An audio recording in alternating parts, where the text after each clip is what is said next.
Welcome back, everyone. In the standard text of the Quran, Surah 33:6a reads, "The Prophet is nearer to the believers than they are to themselves. His wives are their mothers." If Muhammad's wives are the mothers of the believers, then by extension does that mean that Muhammad is the father of them?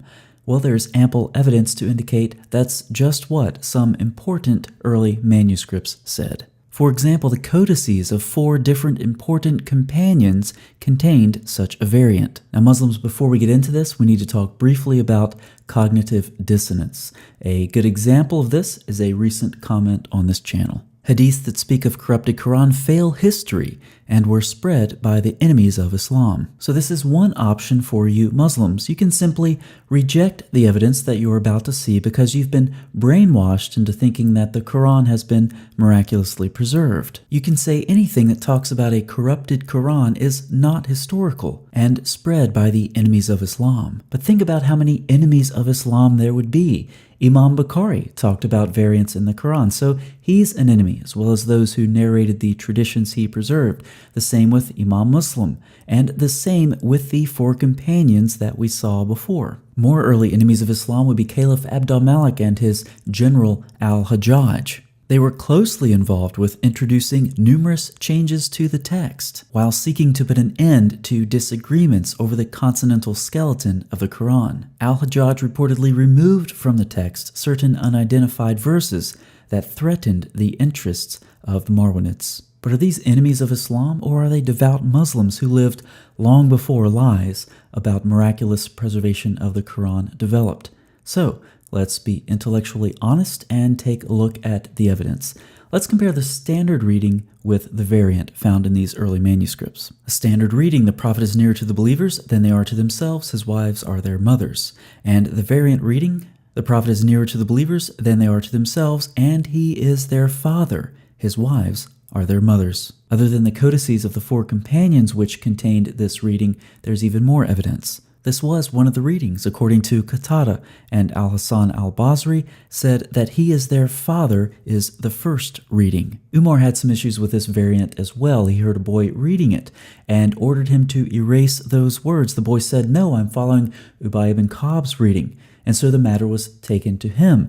Ubay ibn Ka'b responded, "Verily, I've been engaged in the study of the Quran while you have been engaged in buying and selling in the market." Umar was put in his place. Now, memories of this variant show up elsewhere. Mujahid describes it in the 8th century and Abd al-Razik in the 9th century. Now, why would this variant have been removed?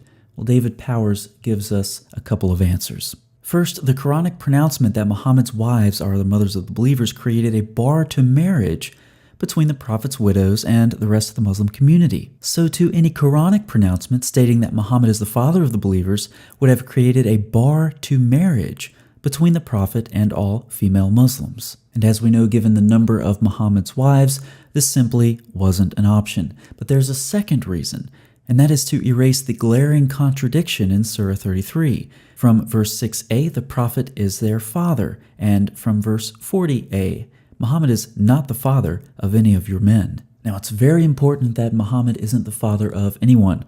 The Quran teaches that prophethood is hereditary, and if Muhammad had a son who reached puberty and outlived him, then Muhammad wouldn't be the last prophet. Now, in Muhammad's day, there were plenty of self-proclaimed prophets before, during, and after Muhammad's time, and so it was very important for the early Muslims to show that Muhammad was not the father of any of their men. Let's go back to Surah 33:40. Muhammad is not the father of any one of your men, but the messenger of God and the seal of the prophets. Now, the association of the seal and the prophet, that goes back a long way before Islam, and it never indicates the end of a prophetic line. It simply refers to confirming what came before it, which is, of course, a very common theme throughout the Quran. Jesus confirmed that which came before him, and Muhammad confirmed that which came before him. The early Muslims needed to revise their texts and fabricate history where necessary to show that Muhammad was the final prophet and that he had no viable male descendants. And that's why it was so important to revise the Quran in Surah 33. It's why it was so important to interpret uniquely seal of the prophets as the last in the prophetic line. Speaking of revising texts, David Powers offers a thoughtful hypothesis. Surah 33 is said to have undergone massive editorial changes. 127 of these verses were removed. If they were removed, then 5 verses surely could have been added.